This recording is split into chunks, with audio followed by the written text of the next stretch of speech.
from Del Perro all the way down to Edwards. Domino's.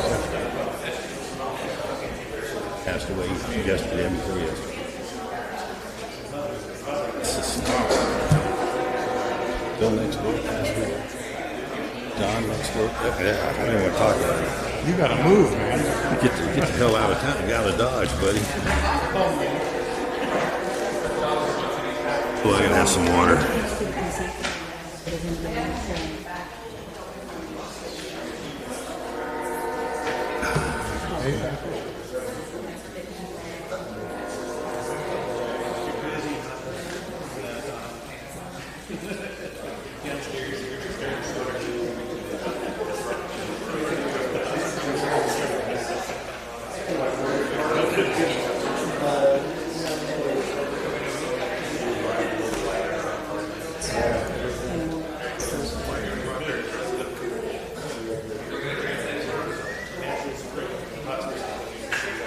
Never have business cards when I need them. So business Comes on. Three-car accident. And cars on this one. That's a ritual on an airplane. Sit down. Where are you from? Here's my business card. Good evening. Welcome. I'd like to call the regular meeting of the City Council of the City of Marysville to order today, Tuesday, January 15 at 6 p.m. Roll call, please. Mr. Simmons? Here. Mr. Baracavoli? Here. Ms. McKenzie? Here. Mr. Hudson? Here. Mr. Samayoa? Here. At this point, I'd like to ask everyone to stand and remove their hats and help me with the Pledge of Allegiance. Ready, pledge. I pledge allegiance To the flag of the United States of America, to the republic for which it stands, one nation, under God, indivisible, with liberty and justice for all. Thank you, everyone.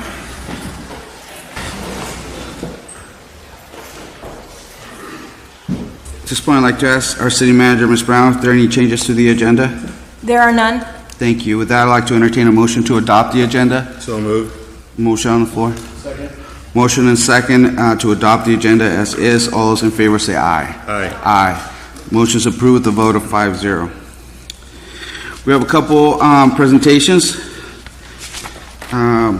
Today, there'll be oath of office and pinning ceremony for incoming Fire Captain Tony Cupoletti. Cupoletti? Yeah, okay. And we'll also have office and pinning ceremony for incoming Fire Engineer Roberto Himlick.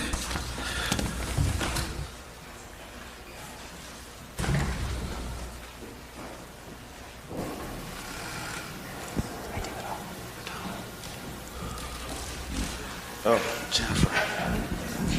he's in charge. Pass the baton. He's in charge.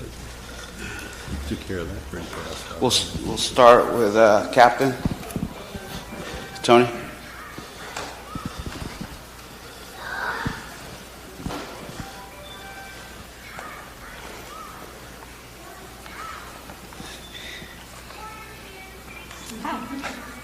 Raise your right hand.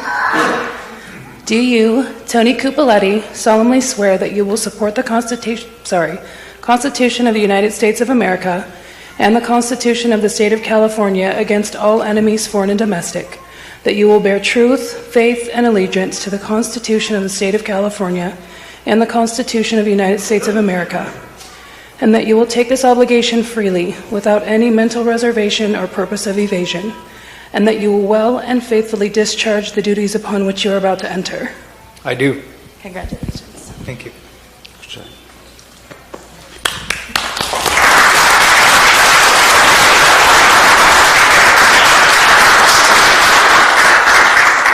So as a chief, it's a great honor and privilege to be able to go through a promotional process and to see folks internally be promoted. Being here only for a short period of time, 7 months, seeing the dedication and the hard work that these folks put in here at the fire department has been a great experience for me. They've made my life a lot easier in trying to accomplish things, and Tony is no exception to that. He has started the fire service in 1997 in Lake County and is entering into his 22nd year of fire service and dedication to the communities he has served. That's no new chicken in our field. 20 plus years is obviously a lot of mileage put on for the calls, and he's been a paramedic for several years, run an ambulance company, so he's done a lot of great work over his years. He's been with Marysville for the last 4 years, going on 4 years now, under the new transformation of Marysville Fire Department, and he's been a huge asset to our department. Some of the involvement he has, he's in charge of our EMS medical program, so he oversees all of our requirements and the county LEMSAs and EMS things that we need to be doing, our emergency reporting systems, our health and wellness programs, which we've been trying to put more attention into, taking care of ourselves. He's also somewhat of a guru in fire inspecting. He is trying to help us when we've had a hole in trying to do inspecting from a person to the left. And he works really hard at just keeping me on track. So he's that person that says, Chief, I don't think you can say that. So he really kind of helps me stay in line with where I need to be as their leader. Hobbies include working out,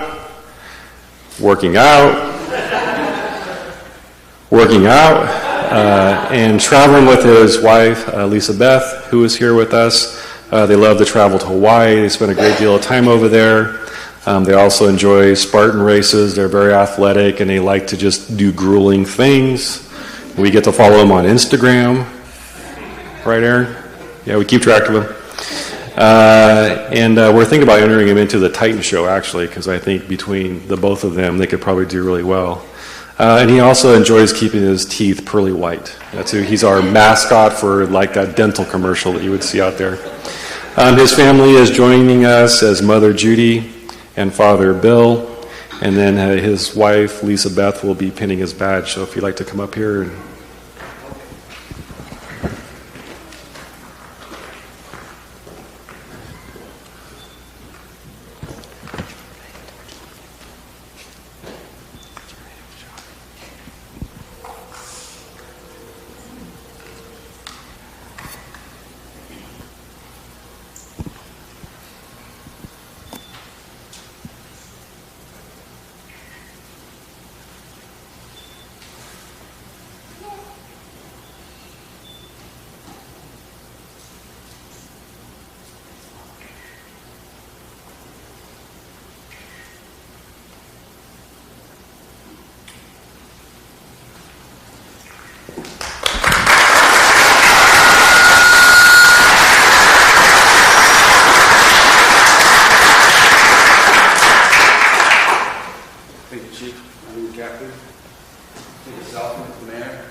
Those curly whites. Yeah, it's a little embarrassing.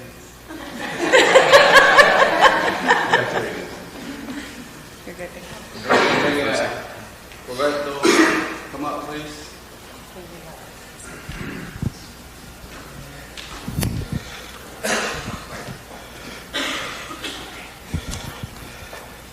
You raise your right hand. Do you, Roberto Heimlich, solemnly swear that you will support the Constitution of the United States of America and the Constitution of the State of California against all enemies, foreign and domestic, that you will bear truth, faith, and allegiance to the Constitution of the State of California and the Constitution of the United States of America, and that you will take this obligation freely, without any mental reservation or purpose of evasion, and that you will well and faithfully discharge the duties upon which you are about to enter? I do. Congratulations. Thank you so much. Good job. Congratulations.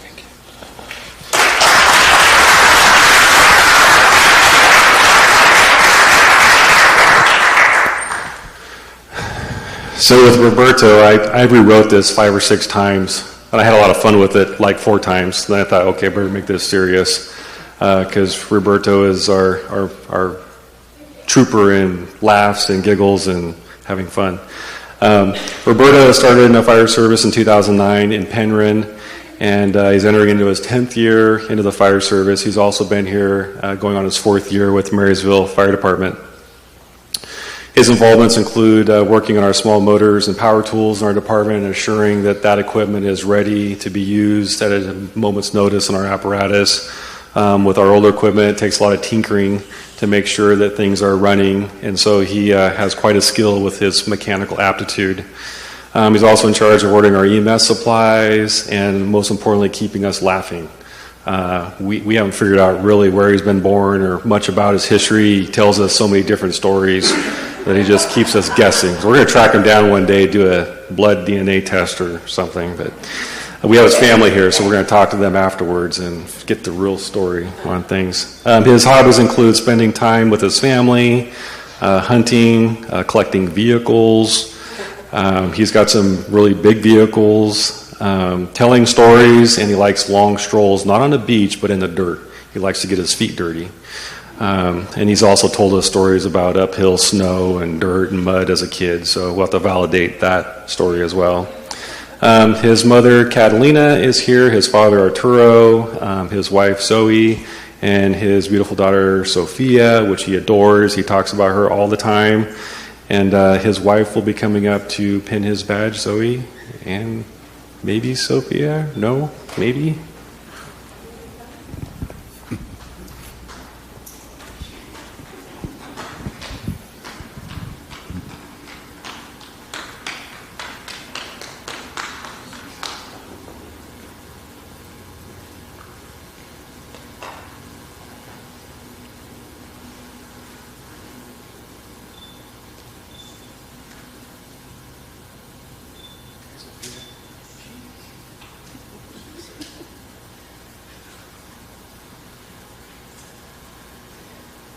Congratulations.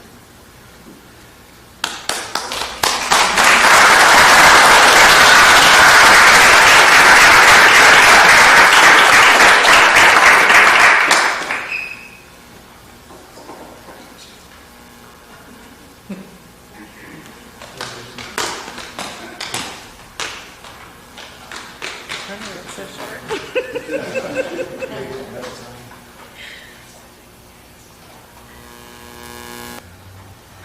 Awesome. Thank you, guys. I need a selfie. Oh, he's taller. Jeez. Thanks. Appreciate it. Who's fast with that? Thank you to both of you.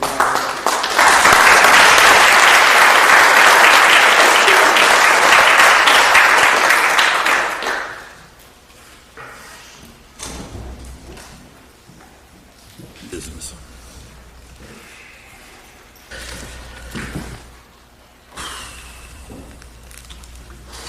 So let's move to item 6, community and consent calendar.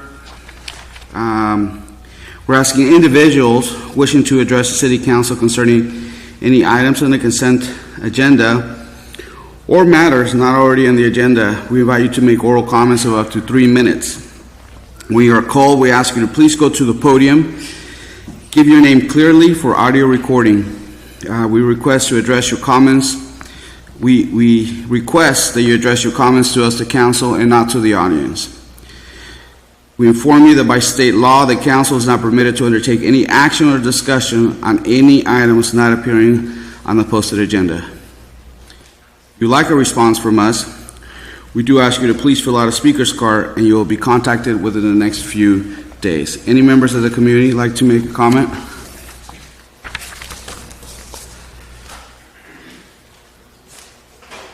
Seeing none, we'll move to item 8.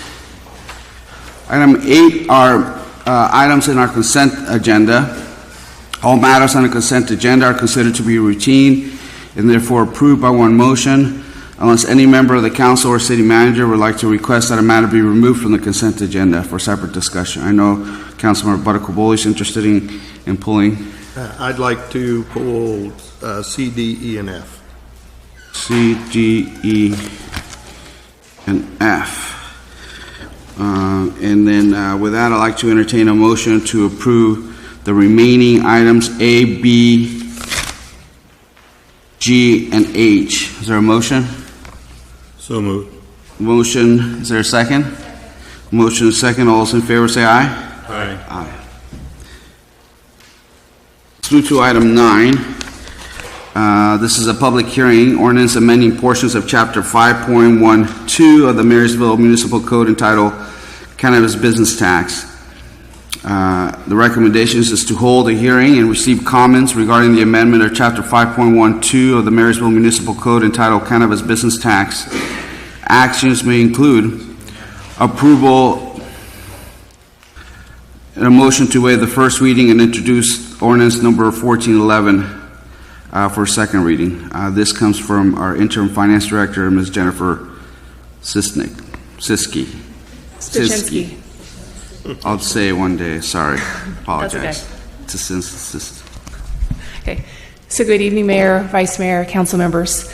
We are here recommending approval of ordinance number 1411 to amend Chapter 5.12 of the Marysville Municipal Code titled Cannabis Business Tax. Under this chapter, it is stated that the tax that we collect shall be based on annual gross receipts collected on a quarterly basis in 4 equal installments of the tax due. So we are recommending that we're changing this ordinance language to allow the city to collect the tax on a monthly basis and based on a monthly gross receipts. This will ensure a more accurate tax collection and in a more timely manner.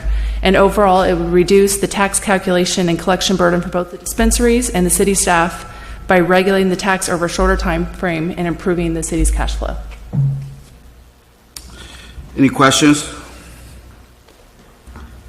Seeing no questions from the members of the council, I'd like to open up this hearing for the public. Seeing none, we'll close the public hearing.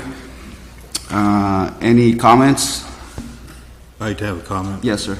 I'd like to commend our fiscal officer for catching this from a quarterly or 3 months to a monthly.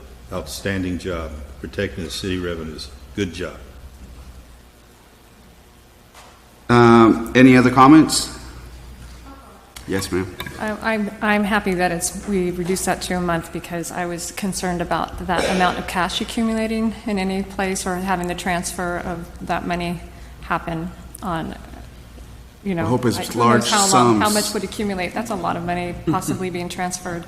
And so as far as safety goes and those kinds of concerns, I'm happy that we're going to do that more often. Thank you. Any other comments?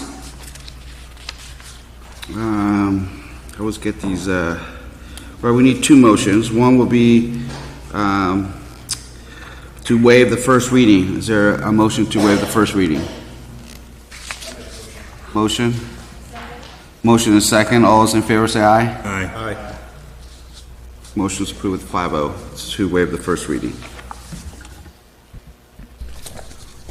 Ordinance number 1411, an ordinance of the City Council of the City of Marysville, California, amending Chapter 5.12 of the Marysville Municipal Code entitled Cannabis Business Tax. And then we need a second motion to move it for second reading. Is that correct? Introduce for second reading. So moved. Motion. Motion is second. All those in favor say aye. Aye. Aye. Motion is approved with the vote of 5-0. Thank you, everyone. And thank you for staff for the work. Let's move to, let's go to discussion and action items. We'll start with the items pulled. So we'll start with item, what was that? 8C. See how your numbers confuse me? 8C. Yeah. And 8C, let's see, what's the title of 8C? 8C is ordinance, is 8C and AD together, or are we taking one separate? Or do you want to explain it in the same, Jim? Well, ordinance 1409, second reading, consideration for adoption of the ordinance of the City Council of the City of Marysville, California, amending portions of Chapter 8.24, Commercial Zone, and 18.67, Commercial Cannabis Activities of the Marysville City Council. And this comes from our Community Development and Services Director, Mr. Bermudez. Yeah, did you want? Can I make a motion to waive the reading and move on to the ordinance itself? Sure, we can waive the second reading.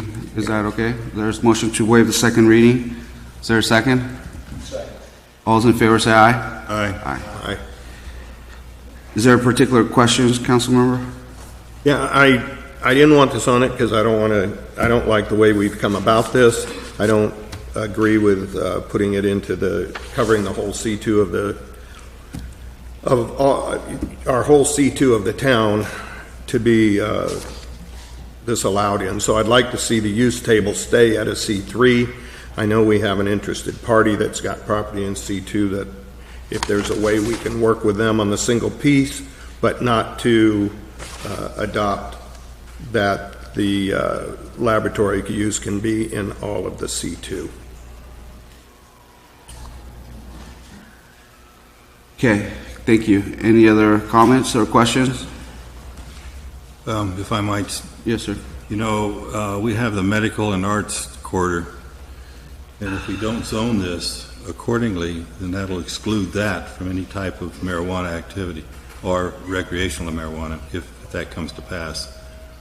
So, and what I'm hearing is perhaps what is called spot zoning, and I am adamantly opposed to just singling out one part of the city and zone that a specific area. If you're going to zone Z2, C3, then you need to zone to C2, C3 for the city. That's the zoning chart, and that's what it says in the map. So, if I'm reading it correctly, that would be the position. Correct. So when we,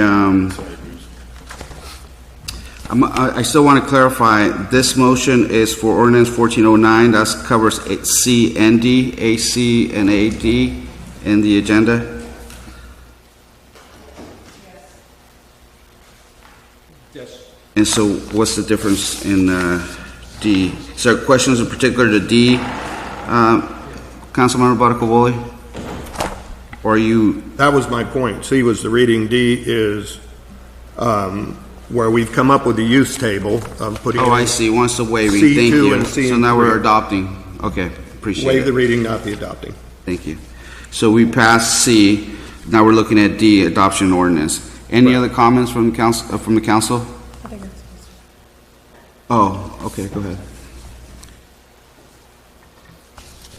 Ordinance number 1409, an ordinance of the City Council of the City of Marysville, California, approving a zone amendment modifying Marysville Municipal Code Chapter 18.24, Community Commercial and General Commercial District, and Chapter 18.67, Commercial Cannabis Activity, to allow for cannabis testing laboratories.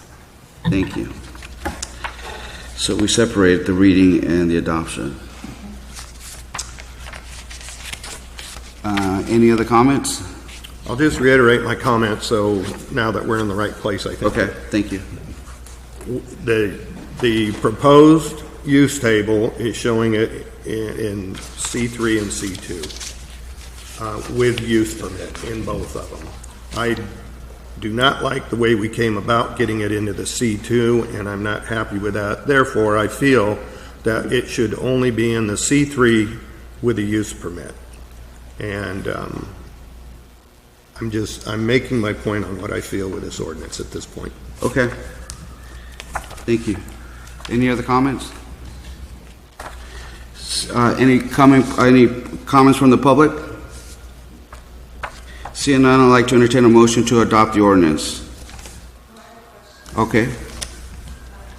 Okay, so we would be adopting the ordinance with the C2 and C3 with the use permit. We would be allowing labs. So if we didn't do that, well, let me back up. You need a use permit no matter what, correct? So what would be conditions that you would deny a use permit potentially in the C2 zone? Well, in any zone, I think what stands out most importantly, I would say, is compatibility and consistency with surrounding environment. So those are pretty traditional. Is it a detriment to life, safety, welfare? You look at that when you're developing your conditions, as well as you look at that when coming up with a decision, a recommendation, or denial for a particular project. Mm-hmm. And we're still looking at distance setback requirements and things like that when That we're is talking correct. about cannabis, right? That is correct. So those all will come into consideration no matter what the zoning is. That is What correct. zone we're talking about. Okay. All right, thank you. Thank you. Thank you for that question. My back is kicking my butt, so if I'm groaning, because my back is just giving me a hard time right That's on now. record.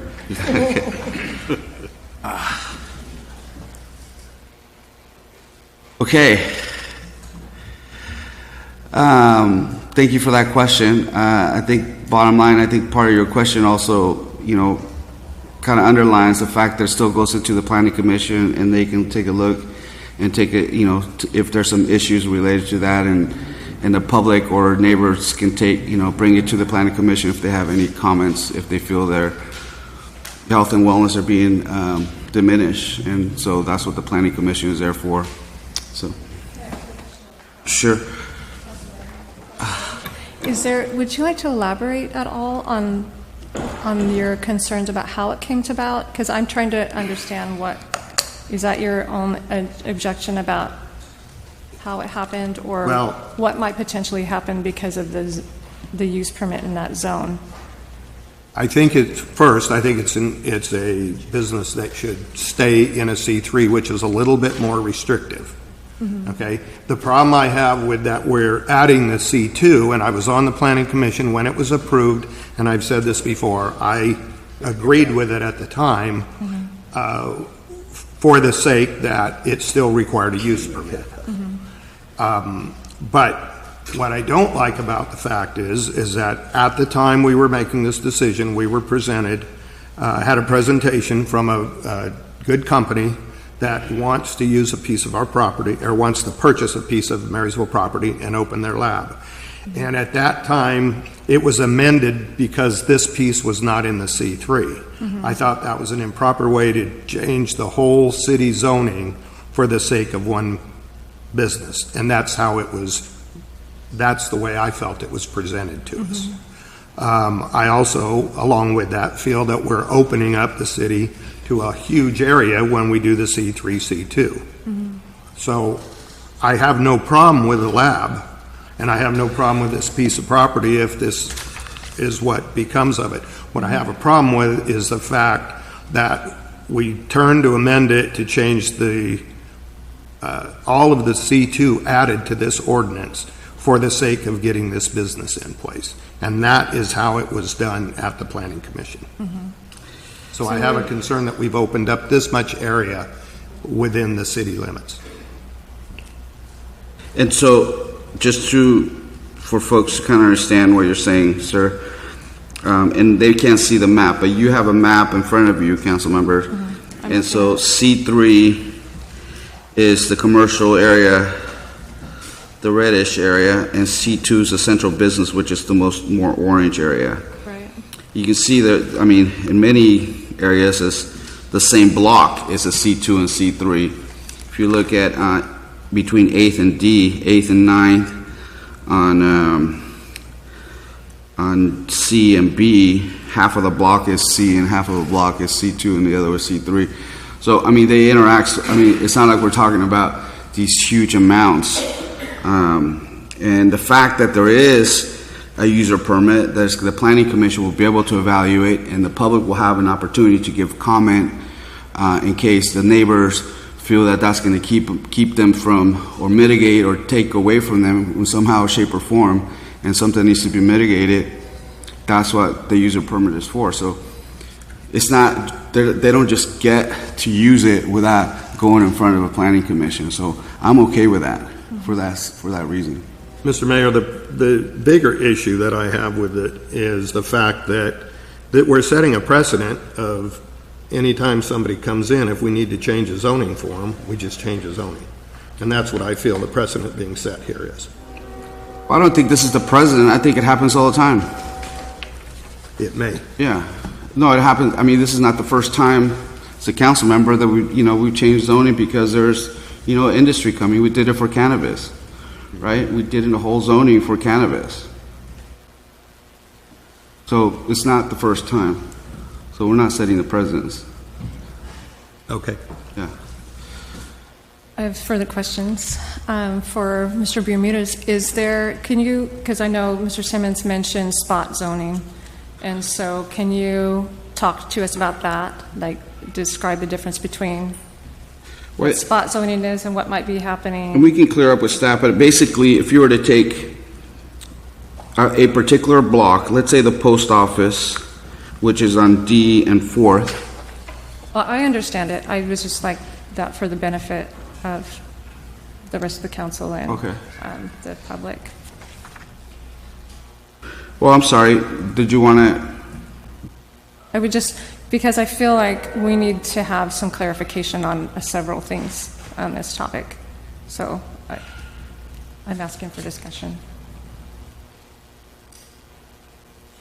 Oh, was that to, I'm sorry, we're looking at Bill. I'm not sure. Oh, okay. I thought it was to Bill. I'm sorry. Go ahead. Okay. Oh, I'm sorry. So, pardon me, can you redirect your question, get a little bit? So, Mr. Simmons had a question concerned about spot zoning, that we might be starting to do some spot zoning with this. So can you address that, explain that, and clarify that? Well, the big distinction to me with spot zoning is you are looking at an isolated piece of property, a parcel, and you're making an adjustment to your general plan and your zoning designation, your general plan designation, as well as your zoning for that particular property, to shoehorn in a particular use based on what somebody would bring to the city and as far as an application. So it's very focused. Us as planners and community development folks, we typically shy away from doing that because, it's your comprehensive general plan is more or less, the guiding document of the city, so we follow that particular document. So in this particular case, we are not spot zoning. We're doing a comprehensive general plan amendment rezone of the property because to change it to the C2 and zoning change and actually take that back.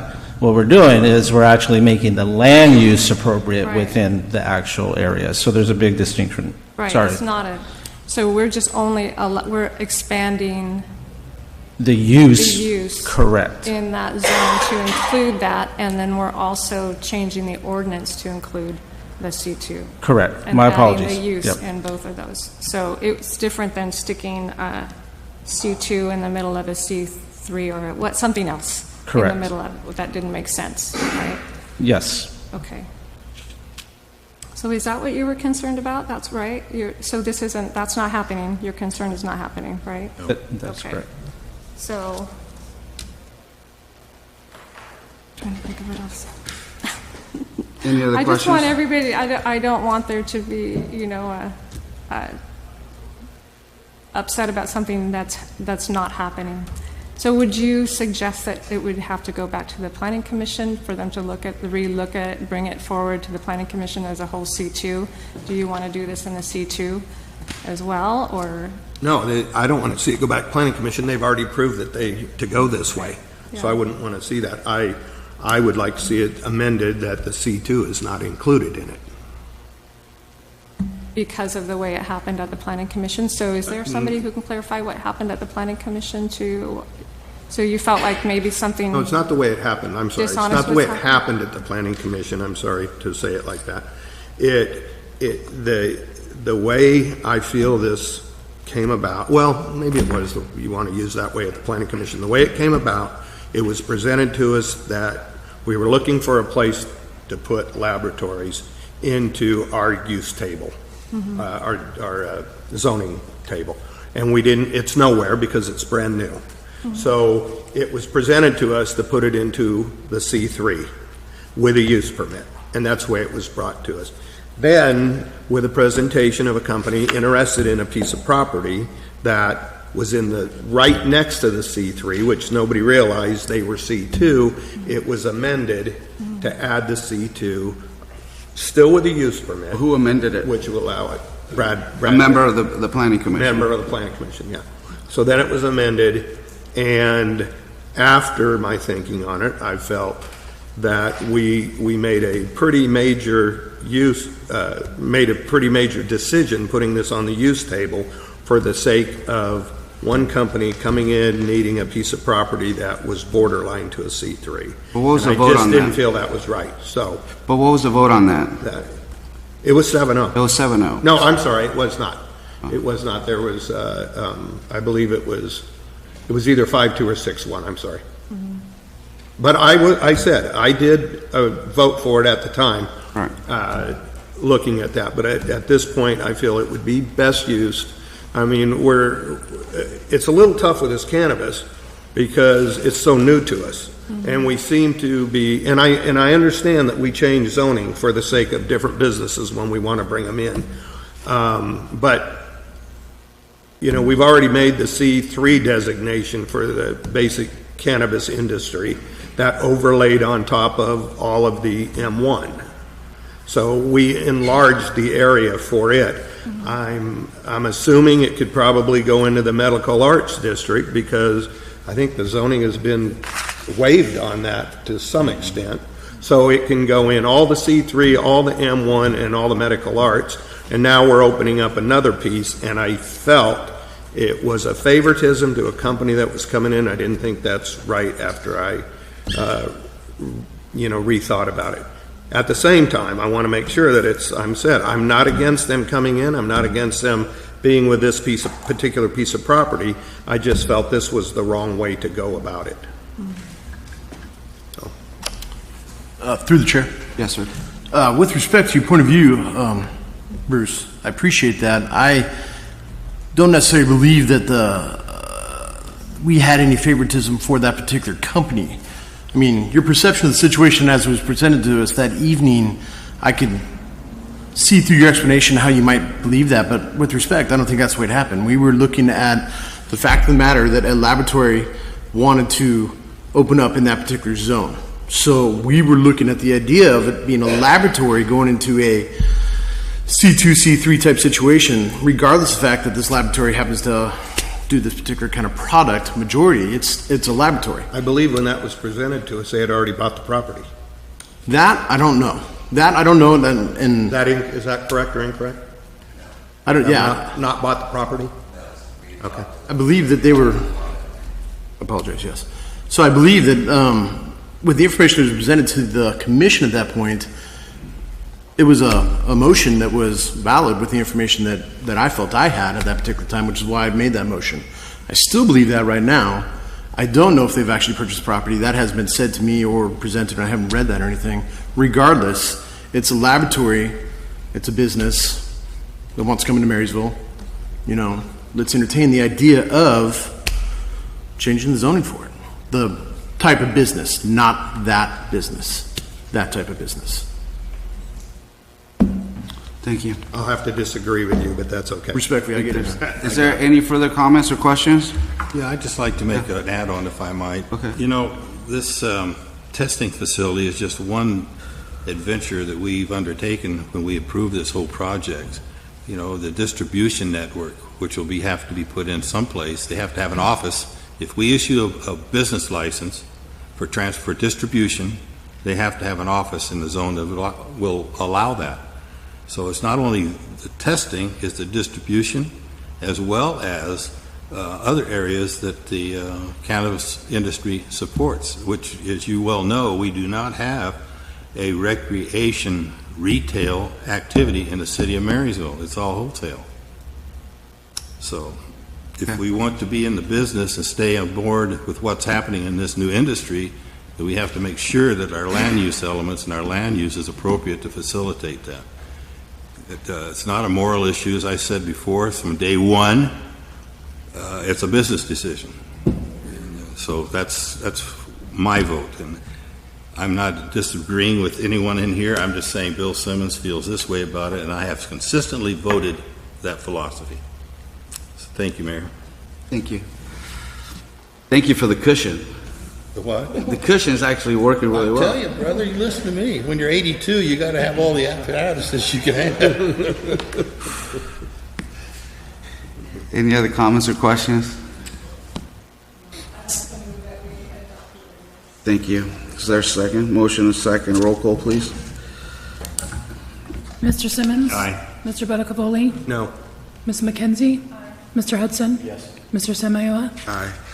Motion is approved with the vote of 4-1 to adopt ordinance number 1409. Can we do the same thing for E, Councilmember? Yes. Buttacavoli? Just Like to read it entertain a motion to waive the second reading of ordinance number 1410? Motion and second. All those in favor say aye. Aye. Motion is approved to waive second reading of ordinance number 1410 with a 5-0 vote.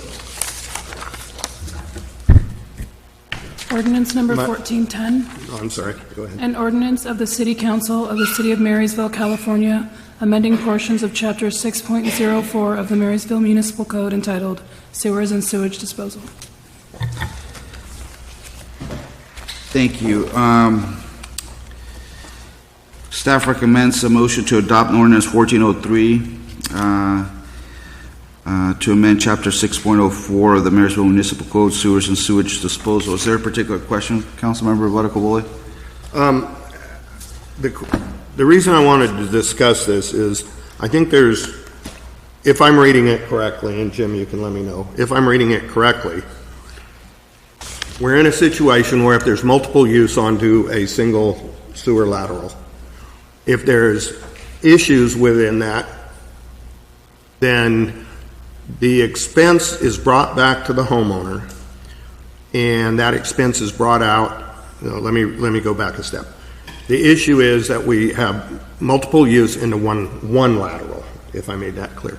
So if there's an issue, then we would want to break it up into individual sewer lines, which in most of the city, that's possible. But if I'm reading the ordinance correctly, what it's stating is that the homeowner is responsible for the cost of the lateral from the center of the street or the sewer line to the sidewalk. And to me, it doesn't seem like that's a fair way to go on that.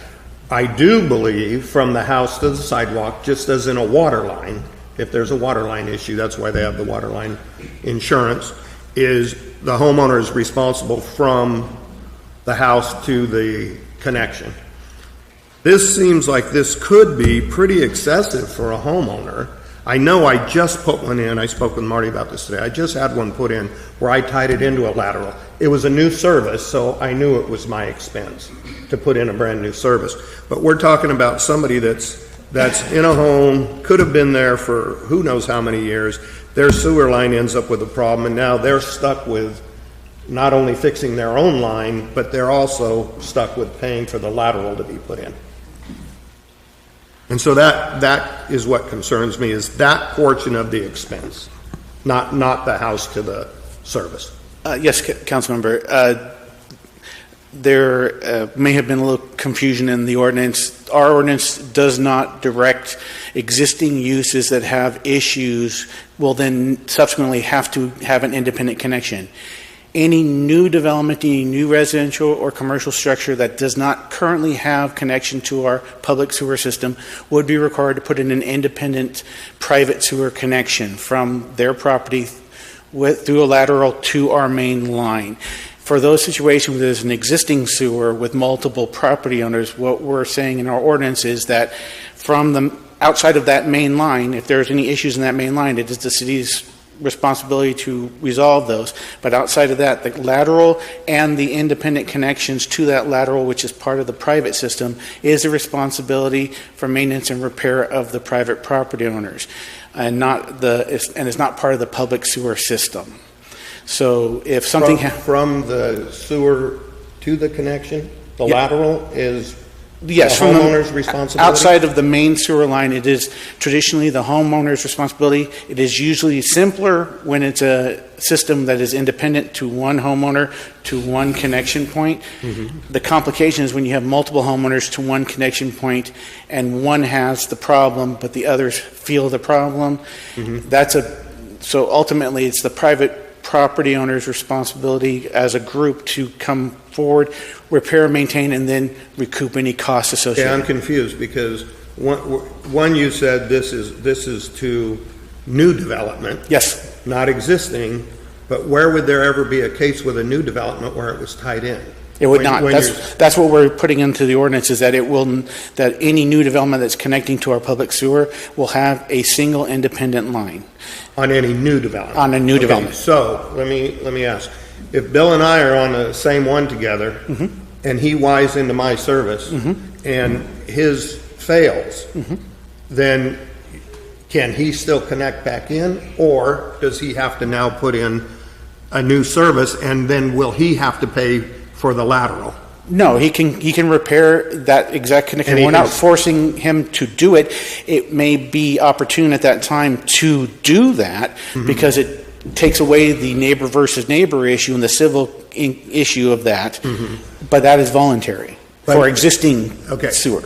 Got it. So if that was the case, he would be responsible from the connection to the full lateral from the sewer line to the site. Yes, as would anyone who is required to put in a new sewer connection. They put in a private line to our main and connect. Okay, I agree with that, because I do, again, I just put a new one in for my own building where there was not an existing one, and I did pay for it, and we had the contracted the work. I don't have a problem with that, but that's not the way I quite read the ordinance. And so maybe we could just look at it briefly. Good idea. And so to make sure that I'm understanding with what you're saying, because I'm fine with what you're saying, but it wasn't the way I quite understood it. What page have we got the ordinance That's on 8E and F. A and F. Which one? E and A, 8E and F.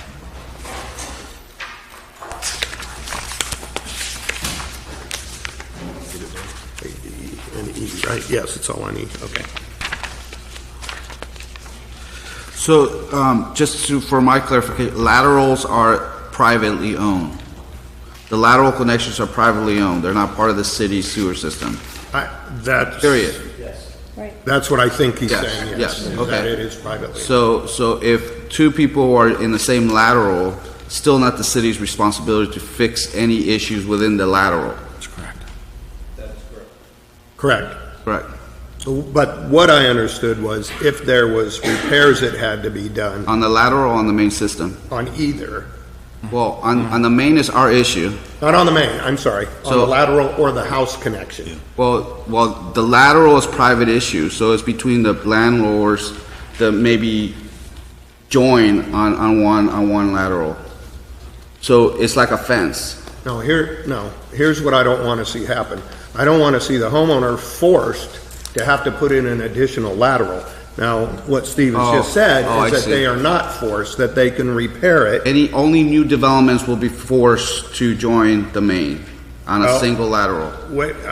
Okay, I see. I guess I just need a little bit of a description of a new development, meaning if we're talking about a whole new commercial area goes in, each parcel or each building has to have its own lateral. There's an issue. Is issue. that what we're speaking? Well, if there's an issue with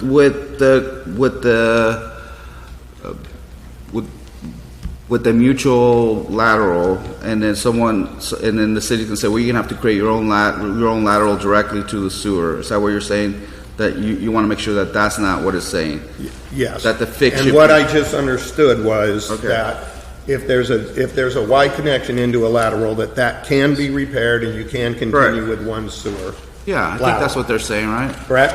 Yes. If you wanted, Is there do that. If you wanted to pay for an additional lateral, you could do that also. Okay. Is in the ordinance, is there a particular language that you were, the kind of... I can find the order. Yeah, if the mayor allows, it is, I would say that you're probably, it could be clear in subsection 2 that it should be every house or building which has plumbing or has been properly constructed and not previously connected to the city sewer system. I see, Yeah, so the overall intent of the ordinance at the beginning talks about new development, but it doesn't differentiate the fact that in that section it's specifically about new development. Correct. That was the confusing part to me. Through the chair. With that clarification, if we can put that clarification, I don't have a problem with it. Okay.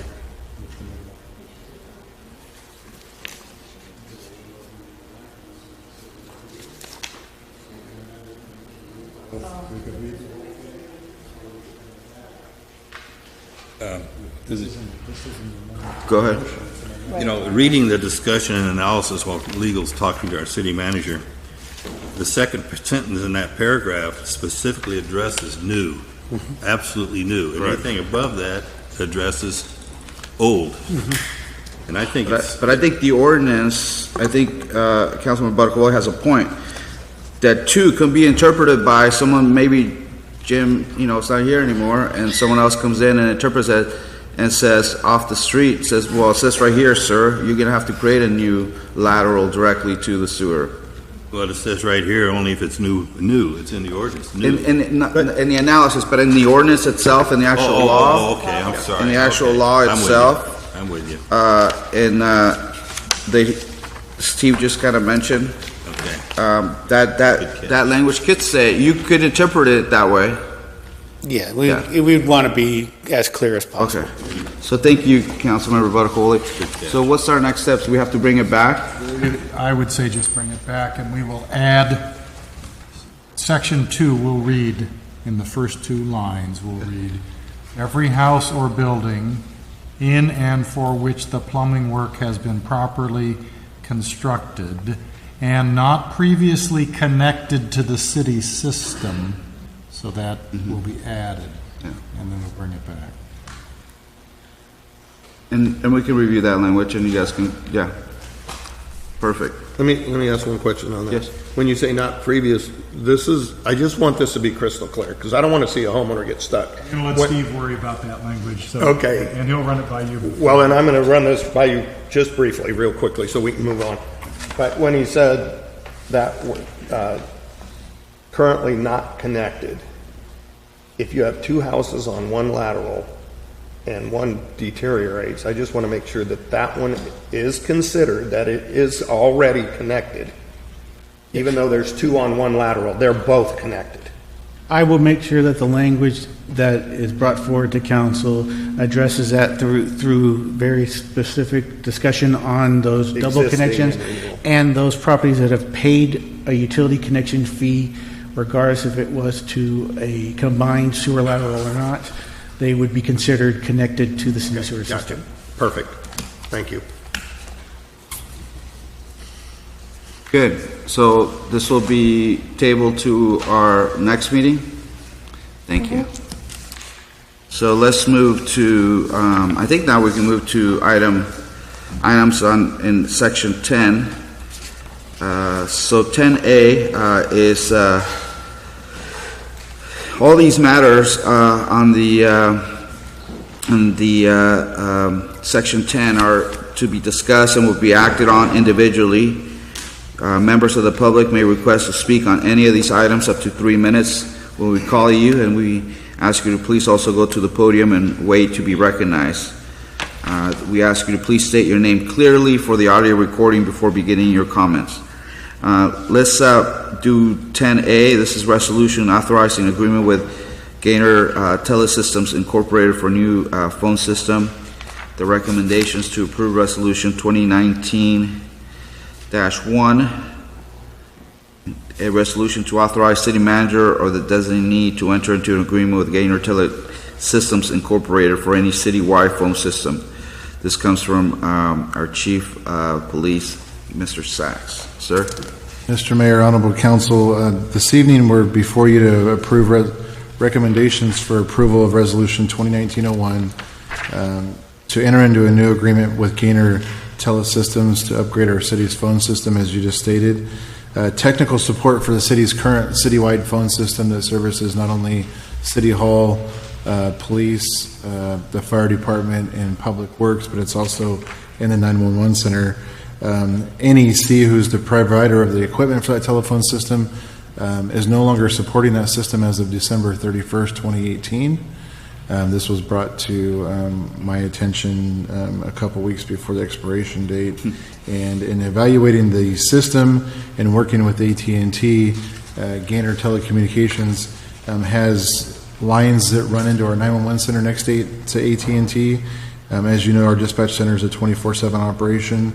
When in talking with Gainer, If any of the current phone systems citywide is to go down, since NEC does not support it any further going forward, parts would have to be purchased on the open market, and it's not serviceable by NEC for technical support going forward.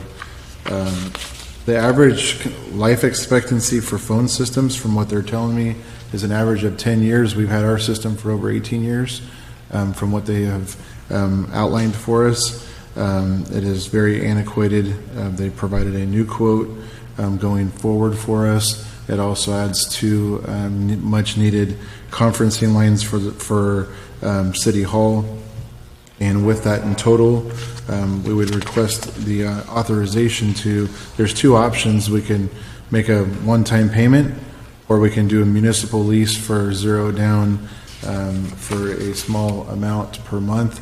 Staff is requesting the municipal lease portion of it because we are mid-budget and this wasn't expected and or budgeted for an 18-19 budget. So going through with the municipal lease portion would afford us the opportunity with limited cash flow to be able to support having a new phone system and a new network and provide that continuous service forward. So the funding would initially come out of the police department's budget because we do have some salary savings in our budget currently at this time, and we could pick up the first portions of the municipal payment until it can be budgeted for in 2019-20 with the IT budget as we move forward. Or if there is some identified funds in the 19-20 budget, we could always go back to Gainer and see if we can do a buyout option at that point in time. Questions from council members? Any comments from the public on this matter? Seeing none, I'd like to, if there's no other comments or from the council, I'd like to entertain a motion to approve Resolution 2019-1, authorize the city manager to enter into an agreement with Gainer Telesystems to upgrade the city's phone system. I'd like to make a motion to... Thank you. Is there a second? With the... Or was there an option of with the lease? Or Yeah, you can make that clarification. say go with the municipal lease, sounds about right. Okay, thank you. Motion to go into authorize city manager to enter a new agreement based on the lease monthly number there. Motion and second. All those in favor say aye. Aye. Aye. Thank you. Thank you. Let's move to 10B.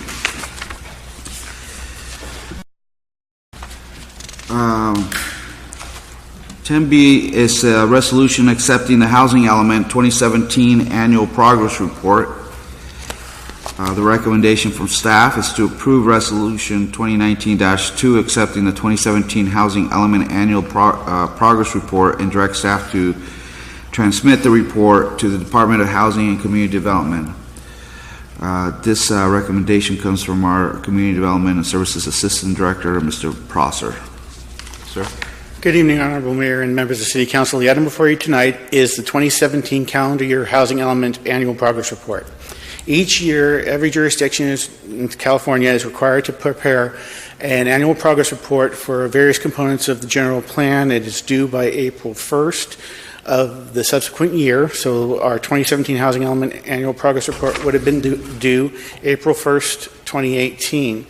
Due to staffing issues and still recovering from the Great Recession, as with a significant amount of other jurisdictions in California, this has been an item that has throughout the state been delayed.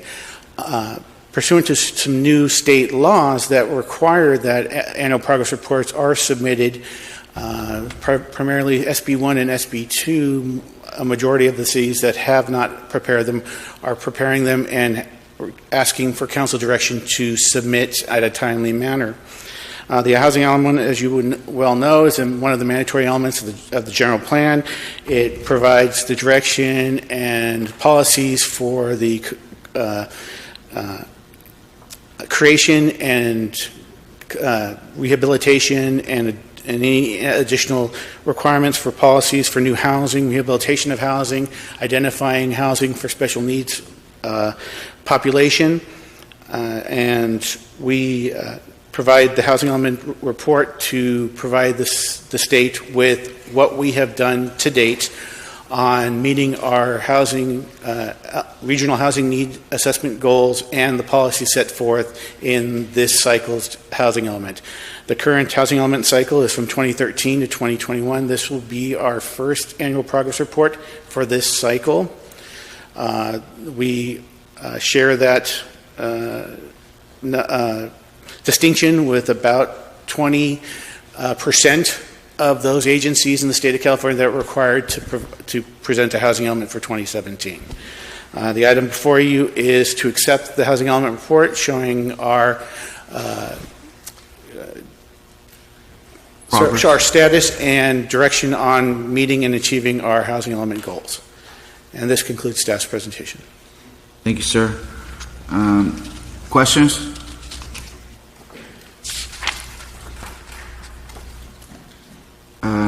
You mentioned the importance of the arena, but I know something's coming up.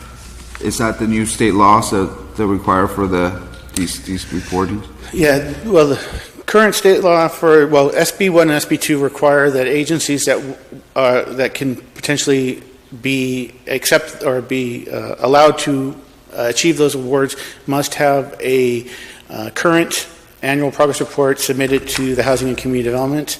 Prior to applying for the grants, there may be some consideration about timing on that for those that are overdue. But for any subsequent grant funding for future years for SB1 and SB2, there will be a strict requirement to meet that April 1st deadline. Can you remind us about what SB1, SB2 is? Bonds? Is it a bond program? Yes, they are the Sustainable Communities Planning Grants and the Building Homes and Job Act funds. Thank you. Comment? Yes, sir.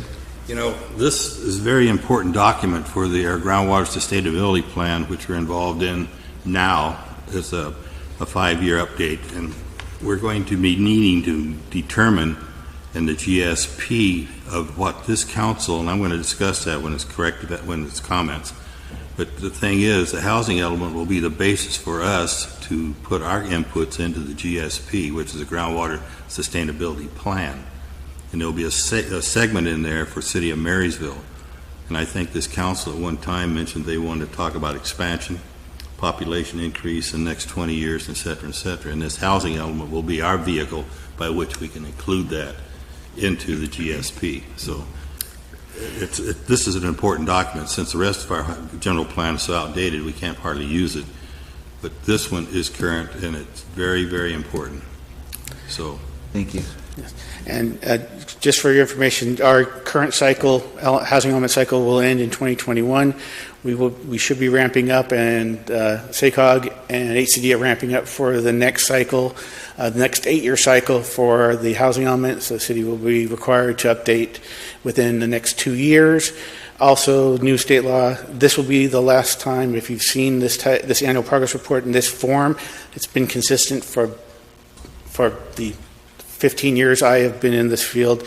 They have created new forms, so the next progress report that I'll be presenting prior to April 1st will take a new form. Well, I think it's important, Mr. Chairman, to carry on. The fact is that this GSP is a 20-year document to be updated every 5 years. So if we get this into our GSP, we'll be good for 5 years before we have to do anything else with it. So again, this is an important document, and we need to support it, in my opinion. Thank you. Any other comments or questions? Thank you, sir. Any comments from the public? Seeing none, I'd like to entertain a motion to approve Resolution 2019-2. So moved. Motion by Vice Mayor, second by Mr. Simmons. All those in favor say aye. Aye. Against?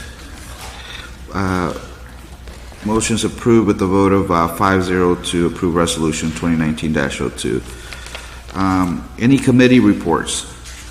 I do have one, Mayor. Yes. We've got to get busy on this GSA, this GSP. We have a consultant who the water agency is paying for to help us design just exactly what we want included in our section of the John Water Sustainability Plan. And I'm going to ask the mayor and my colleagues if we could set up a study session in the near future of maybe a half a day with our consultant, Ms. Bernick, and staff members, leadership, to determine just exactly what we want in this GSP. Because right now we don't have anything. And it's going to be coming forward for certification in that first section. So we need to get busy on this. And I would hope that, and I know she will, we could coordinate with the city manager and set this up and get this thing going so we can give it to our consultant and he can start working on it, getting it into the GSP. If we don't move on it, we're going to be left at the starting line and we won't have anything. It will be at the mercy of everybody else. Remember, we're a very small minority in that GSP. Agriculture is a big guru. And so we have to make sure that we're represented in the GSP, Groundwater Sustainability Plan, that benefits the city of Marysville for 20 years out with 5-year modifications. So if we could set that up, Mayor, maybe direct staff to set that up.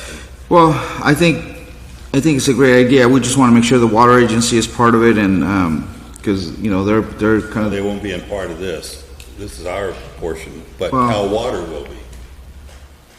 I think that's part of the clarification we need to make. They're paying for it. Well, I think the state only wants one report from each county, and if there's 3 different agencies like we have now, we all have to come together on putting one report to the state. That's right. Okay, so I think that's why we have to make sure that we have and collaborate with the water agency. But we do have collaboration, you're aware of it. We have a subcommittee of the 3 GSAs, which is Cordova, Water Agency, and Marysville. We meet once a month to talk about these very things. So there is collaboration. Then we report back to the Board of Supervisors committee on exactly what's happening. It goes through us first, these three areas. There's so definitely they are involved. There's definitely room for education from a lot of our members because SGMA, the law, the groundwater law is pretty complicated, and so we want to make sure that we get some opportunities to educate the council as a whole. So that's I think exactly that's a why great this idea. meeting is important. Thank you. Thank you. Would you direct that staff to set that up? Well, I'll work with city manager to figure out, because I know that we're going to work on the budget in the next few months. We want to make sure that we schedule. Well, I'll work with the city manager on that. How's that? Okay. Thank you. Let's. Any other committee reports? Council correspondence. City manager report. Yes, just one. I just wanted to remind everyone that there will be a special city council study session on January 29th to discuss the city's finances and in particular focusing on our bonds as well as the reserve policy and the wastewater treatment enterprise fund and our sewer rates. So that's January 29th at 6 o'clock. Thank you. Council comments. Council member Baracoboli. I have no comments. No comments? No, but thank you for indulging me. Well, your birthday, sir, was this weekend. Happy birthday. It was a birthday. Happy birthday. I'm 24. It was actually on the 13th. No, but being the new guy on the block, I need a little indulgence now and then for some explanation to understand this. I thought you did great with the sewer stuff. I mean, that was awesome. Appreciate it. Councilmember Simmons? No, I've already expounded on it. I just want to get that meeting set up. Okay. Councilmember Hudson? Vice Mayor McKenzie? Yes, I just wanted to tell you something good that's happening over in our neighborhood in First Street. We had some problems with break-ins and transients and just lots of trouble over there. And so we had a little community meeting with our police department, with our CPI officers came over, and we had a meeting upstairs in the Silver Dollar. Probably there were 20 people up there, and the whole community over there, the little First Street area, is on board with having a community group that's doing things to make our little neighborhood safer. So I just want to encourage you. Everybody was so enthusiastic about it. So if any of you has an opportunity in your neighborhood to kind of just maybe be this, the catalyst for something like that to happen, people were really happy about it. And I got to meet neighbors that I hadn't met before. I mean, people came out of the woodwork. I was really surprised at how enthusiastic the neighbors were about getting together. So I just want to encourage everybody else. That might be a great idea in your neighborhoods. And I'm looking forward to it. We're forming a group. We're on a communication app together. We're having another meeting next month. People already had ideas about cleaning up because we're right on the levee on that side. And so we already have some plans for cleanup and just watching out for each other. But lights, the police department was really helpful about different things that property owners can do. And I don't remember, what was the name of that form that people can fill out? The letter of agency. They were able to give that information, and business owners and property owners had no idea that it existed. And so it would be really helpful for especially the business owners there. So anyway, it's good. I'm looking forward. I'll report on it again as we go forward and see what kind of results we see in the neighborhood. But we did notice an officer coming to check on a car that was parked there yesterday morning, and I think today somebody called. So one great thing that you guys told our neighbors was to report, because if they're not reporting, nobody knows there's an issue. So you can spread that along to your friends and neighbors too. Report so the police know what's happening, and if there's complaints that the police aren't visible, it's probably because they don't know there's an issue. So there you go. Wonderful. I do want to congratulate Captain Cupoletti and Engineer Himlick for the growth in our agency and our fire department, for their good work that they're doing, and hope that they continue doing the good things that the chief kind of discussed. So appreciate that. I do want to. It's been a busy month, I think, with the police department. I appreciate of course, our police department a lot, and the chief was kind of playing dual roles as being a city manager, so I appreciate his efforts for helping the city kind of do the day-to-day stuff that needed to be taken care of. But in addition, we had an incident over there at the motel on 10th Street, and that's pretty scary. And then, of course, yesterday there was an incident in the county with another officer involved shooting, and so those are always very scary, especially in the background of Officer Natalie Corona, who we know what happened in Davis, and that was very unfortunate and very scary. So our support and love to our police departments all throughout our region for their work, for putting themselves out there. It doesn't have to be a call where someone is waving a gun. It could be any call. And so we appreciate their, what they do for us. So thank you, Chief. And I'm going to attend Friday's ceremony in Davis. So I'll be there for the Chief Sachs sent you guys the specifics for council members who want to attend as well on the ceremony there at UC Davis, and then in Arbuckle, and then after with the family. So I hope some of you will be able to make it. It is kind of a sad situation, so we mourn the loss, and we pray for the Corona family to keep them strong. Go ahead, sir. Yeah, go ahead. Oh, thank you.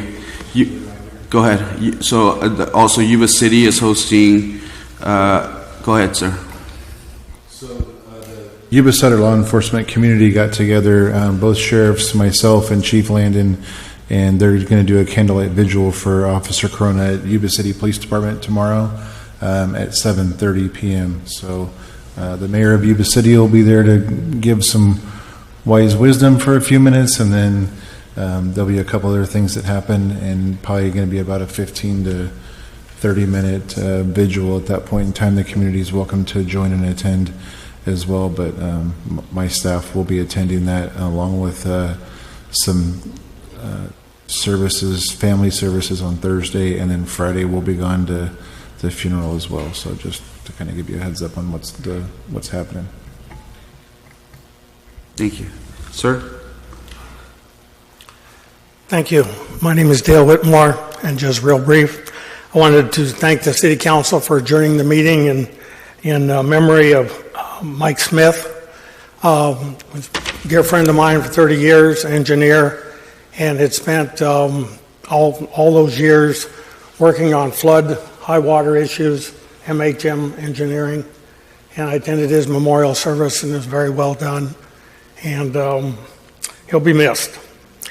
And then, of course, my mother here, she passed away, and I just wanted to mention that one of her accomplishments was convincing the Turlock City Council not to do away with the Broadway Park wading pool back in the 1960s.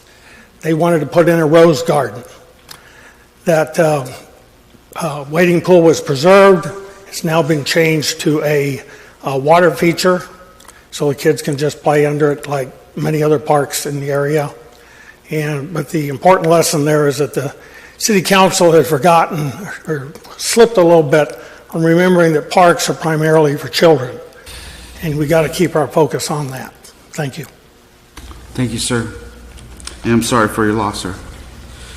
We will be adjourning in memory of Ms. Josephine Margaret Whitmore and Mr. John Mike Smith, and also for Officer Natalie Corona when we complete the meeting this evening. We do have a closed session we got to go into, so we'll move to item 15. Pursuant to Government Code Section 54956.8, conference with real property negotiator Marty Brown regarding city-owned property located at 107 9th Street. Terms and lease and price will be discussed.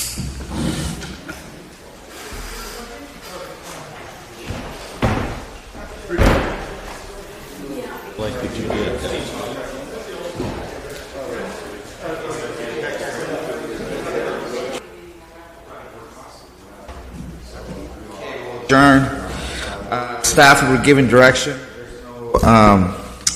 Reportable action. We'd like to adjourn meeting in memory of Josephine Margaret Whitmore, John Mike Smith, and Officer Natalie Corona to a regular meeting of the City Council of February 5th, 2019 at 6 p.m.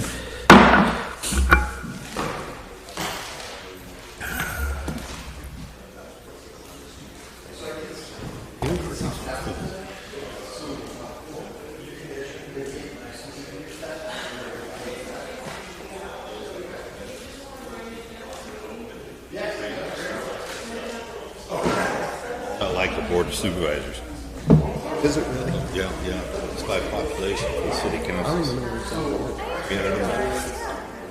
Was 2 something when they did the furloughs, and they ended up reinstated all the employees in the city council and brought it back. I said, hey, you need to go back. Reinstate. There's still time.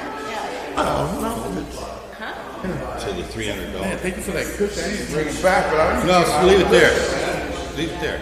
You can use it. That was ugly. You thought I was just playing with you, didn't you? Well, I couldn't get up. I was like, really? Yeah. These aren't the most comfortable chairs anyway. when they decided to remodel this room, and it was on somewhere We need technology. Chair. We need to get some these things have been New Benninger might have something to say about these have been there since back in 1986. Really? Yeah. Same one. And you know what, Bruce? Glad you're back.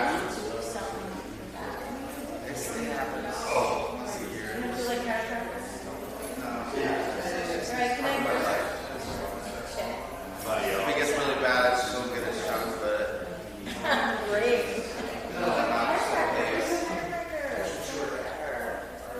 Me and Brad were swearing by it. Or once a week.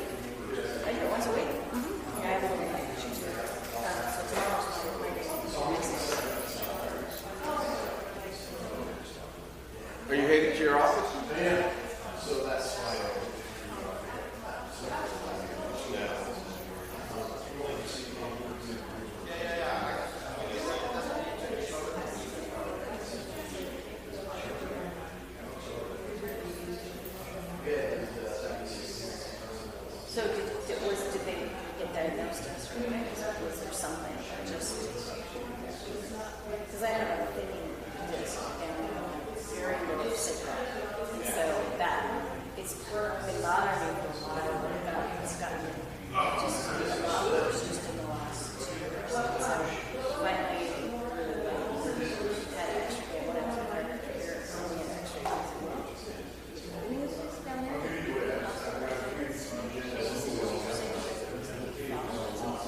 Probably about 7th grade, I don't know. So